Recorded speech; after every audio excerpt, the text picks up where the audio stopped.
Bonjour et bienvenue sur la chaîne de TechnoGeek. Aujourd'hui, pour ce premier tutoriel, je vais vous apprendre à configurer un serveur SNMP sur une machine Windows Server de façon à faire remonter des métriques dans le serveur Zabbix pour les afficher sous forme de graphique afin de monitorer cette machine. Alors, on va commencer par se rendre sur la machine en question. Ici, c'est une machine virtuelle. Donc on va commencer par ouvrir le gestionnaire de serveur et se rendre dans Gérer, ajouter des rôles et fonctionnalités. On va faire suivant jusqu'à se rendre dans la catégorie fonctionnalités. À partir d'ici, on va chercher le serveur, le service SNMP que nous allons installer. Voilà, on installe, donc après ça peut prendre plus ou moins de temps selon la configuration. Ici c'est sur du SSD, donc ça ne devrait pas poser de problème. Voilà. On va attendre tranquillement que ça se termine, ça devrait pas durer longtemps ici. C'est une manipulation que j'ai déjà faite aujourd'hui.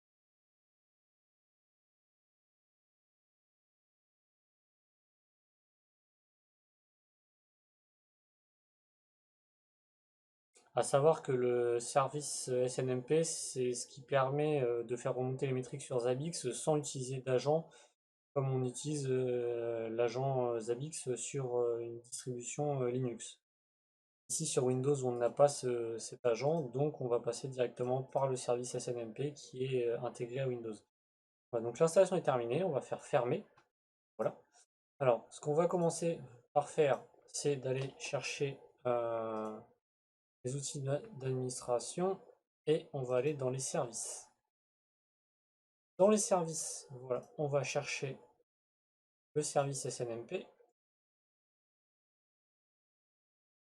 Alors, c'est pas l'interruption SNMP. Tac, service SNMP. Voilà. Ici, on va aller dans sécurité.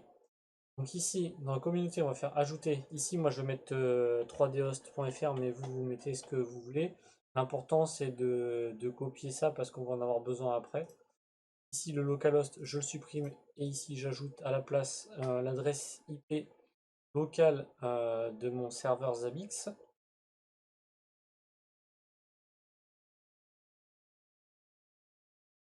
Et en plus, je me gourre.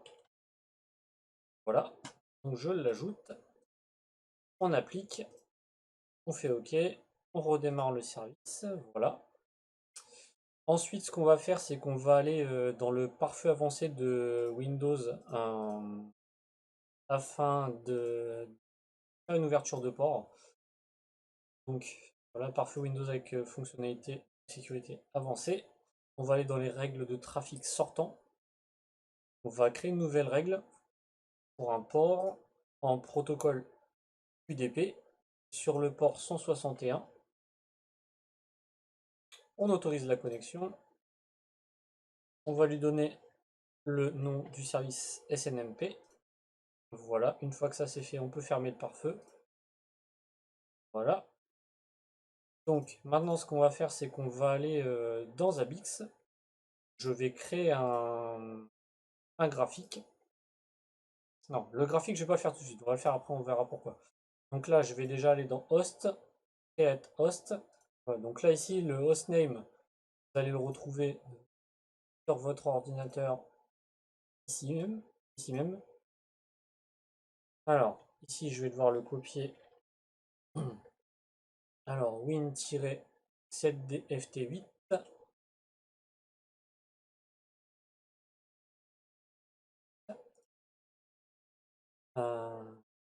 C0MJ9V.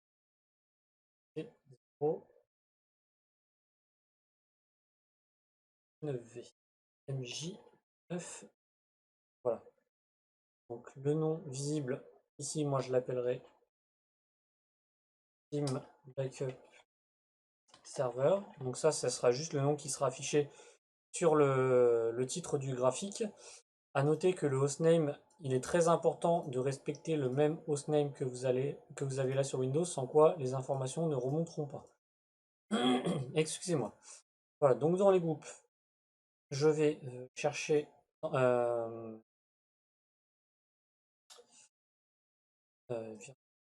Sinon, on va le mettre dans. Oui, si c'est ça. Nous, on va le mettre dans Virtual Machine. Peu importe. L'interface. Donc ici, ça va être SNMP. Donc ici, on va garder l'adresse IP de la machine que nous allons mettre ici. Toujours en IP pour 161. Ici, on touche pas. Template. Voilà. Ici, on va filtrer SNMP. Windows SNMP. Voilà. Dans les macros, nous allons aller dans dans Inherited on Host Macro et on va chercher la valeur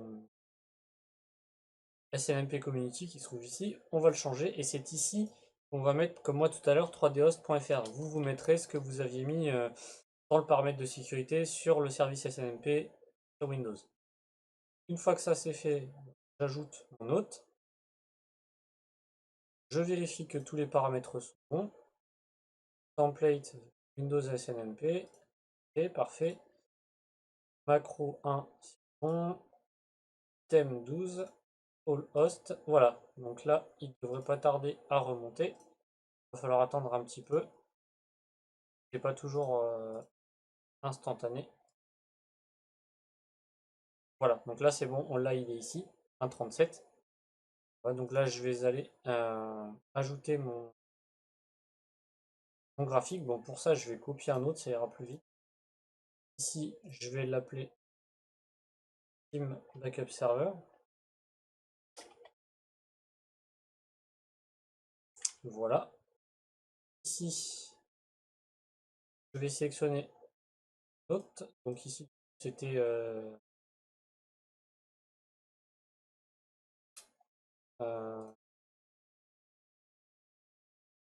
Virtual Machine. Voilà, donc je l'ai ici. Donc là, je mets un CPU utilisation. Là, je vais probablement rajouter d'autres choses.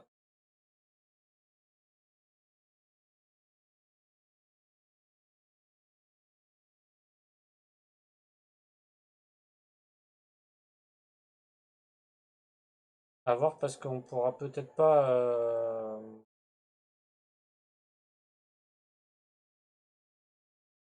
Il y a des infos qu'on ne peut pas récupérer.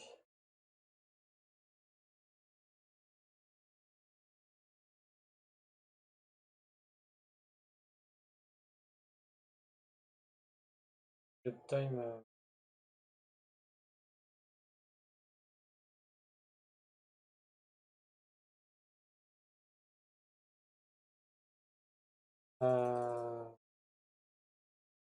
On va laisser ça comme ça. On va l'appliquer. On veut celui-là est vide. Voilà, et donc ici, voilà, j'ai mon. En plus, je viens de voir que j'ai fait une faute.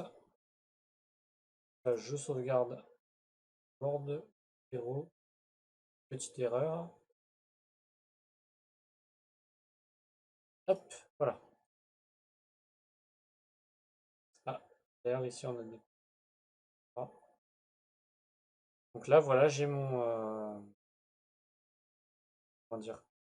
Mon graphique qui est prêt.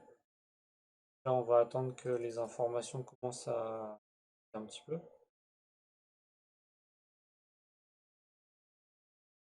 Forcément, pour l'instant, il n'y a rien vu que je viens seulement de l'activer.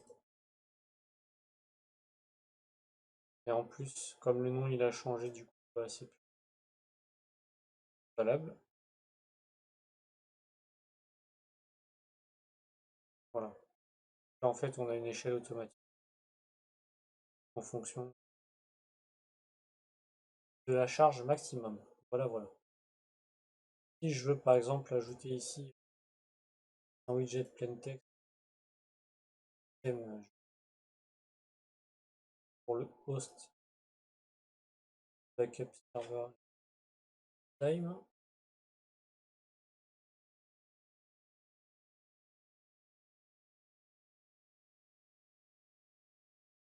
Je le sélectionne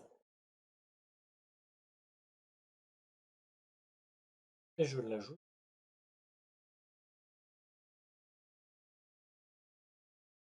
Ouais, où je peux vraiment mettre chose, hein, availability.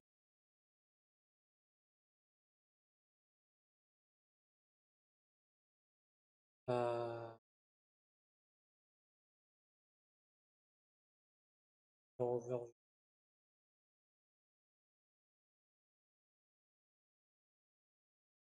Non, je vais pas faire un. Je vais laisser comme c'est. Ça ira très bien. Enfin voilà. J'espère que ce tutoriel pour faire remonter les infos sur Zabbix en SNMP, ça vous aura été utile. N'hésitez pas à mettre des commentaires si vous avez des suggestions de tutoriels. Je ferai prochainement un autre tutoriel pour la même chose, sauf que ça sera pas en SNMP, ça sera avec l'agence Zabbix sur Linux. À savoir qu'il y a une petite feature que j'ai implémentée, en fait, plutôt que de configurer tout le fichier de config de l'agent Zabbix en manuel, je me suis fait un script qui est d'ailleurs disponible sur GitHub, dont je vous donnerai probablement le lien sur le tutoriel qui va bien, pour n'avoir que l'adresse IP du serveur Zabbix et le hostname de la machine que vous voulez monitorer à rentrer. Voilà. Comme ça, c'est plus simple pour tout le monde. Il n'y a pas 36 millions de configs. Le fichier de config de base est déjà prêt et customisé comme il y a besoin. Il y a juste à rentrer l'IP du serveur Zabbix et le hostname de la machine à monitorer. Voilà. Écoutez, je vous dis à la prochaine.